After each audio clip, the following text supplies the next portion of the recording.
This is my birthday gift to everyone. Thank you all so much for the birthday wishes. God bless you. Hi, so this is what everyone asking why I feel about the setup for my birthday shoot that I did myself entirely. So yes, practically you need like 2 tripods. You need one to pick your pictures and you need the other one to have this happy birthday setup. So what you need: a phone that has a flashlight, and you need this happy birthday topper. This is just the sellotape, so I just use the sellotape for this, and then that's why we have this happy birthday reflecting on the wall.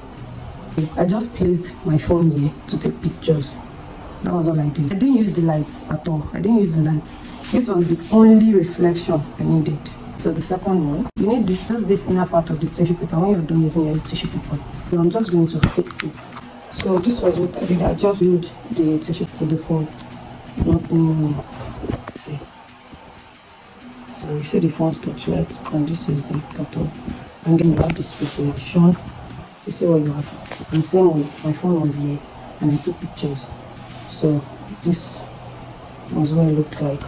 And also you can just remove the happy birthday and have the round background with this. So that's just it.